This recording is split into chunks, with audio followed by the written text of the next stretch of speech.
योद्धा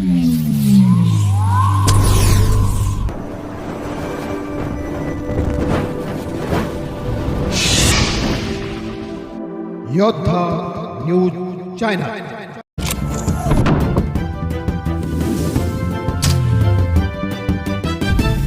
भीमाशंकर मंदिर नेमकं कोणत्या तालुक्यात, खेड की आंबेगाव? विधानसभेत आमदार बाबाजी काळे यांनी मांडली वस्तुस्थिती। मुंबई महाराष्ट्रातील 12 ज्योतिर्लिंगांपैकी एक आणि लाखो भाविकांचे श्रद्धास्थान असलेल्या भीमाशंकर मंदिराच्या नेमक्या भौगोलिक स्थानावरून आता विधानसभेत चर्चा रंगली आहे। भीमाशंकर मंदिर हे आंबेगाव तालुक्यात नसून खेड तालुक्यात असल्याचा दावा आमदार बाबाजी काळे यांनी विधानसभेत करून प्रशासकीय नोंदींमधील त्रुटींकडे सरकारचे लक्ष वेधले। काय आहे नेमका वाद?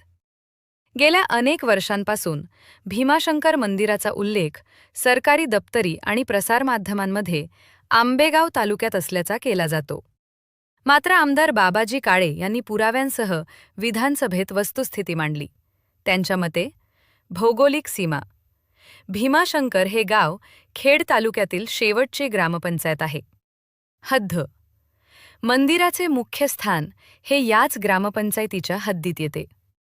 प्रशासकीय तफावत भौगोलिकदृष्ट्या मंदिर खेड तालुक्यात असूनही शासन स्तरावर त्याचा उल्लेख वारंवार आंबेगाव तालुक्यात केला जातो। ही खेदजनक बाब असल्याचे त्यांनी नमूद केले। बाबाजी काळे पॉइंट ऑफ इन्फॉर्मेशनच्या माध्यमातून माझ्या तालुक्यातील एक विषय मी या ठिकाणी आपल्या माध्यमातून शासनाला कळवू इच्छितो।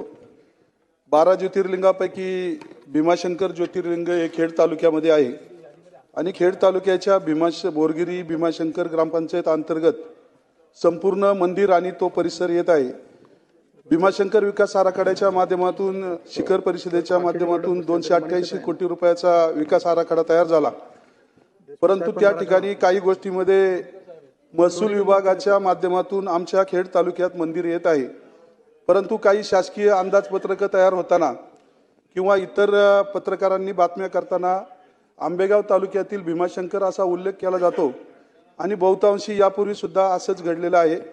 त्यामुळं तालुक्याच्या वतीनं ते आमच्या अस्तित्वाचा विषय आहे। त्यामुळं भीमाशंकर हे खेड तालुक्यातच आहे। त्यामुळे सर्व संबंधित शासकीय कार्यालय आणि संबंधित मंत्रालयामधून सुद्धा पूर्वी अशाच पद्धतीच्या बातम्या गेल्या की आंबेगाव तालुक्यातील भीमाशंकरला निधी देण्यात आला। तर मला आपल्या माध्यमातून शासनाला एक विनंती आहे की सर्व कागदोपत्री त्या ठिकाणी भीमाशंकर तालुका खेड असा उल्लेख त्या ठिकाणी राहावा। आत्ताच आज बातम्या आहेत ती अभिमानाची गोष्ट आहे की ग्रीनिज बुकामध्ये त्या ठिकाणी माननीय कलेक्टर महोदय यांनी पाठपुरावा करून 10 कोटी रुपयाच्या सभामंडपाचं काम 3 महिन्यामध्ये पूर्ण करण्याचं ठरवलेलं आहे आणि त्यामुळे ग्रीनिज बुकात नोंद होणार आहे। ती खेड तालुक्याबरोबरच संपूर्ण महाराष्ट्राच्या अभिमानाची गोष्ट आहे। या ठिकाणी आदरणीय आदिवासी मंत्री विखे साहेब या ठिकाणी आहेत। आपणाला विनंती करतो की आदिवासी बांधवांचं ते श्रद्धास्थान आहे, त्यामुळं आपण या ठिकाणी रोलिंगच्या माध्यमातून आपल्या शासनाच्या प्रत्येक विभागाला आदेश द्यावेत अशी विनंती करतो आणि थांबतो। रामकृष्ण।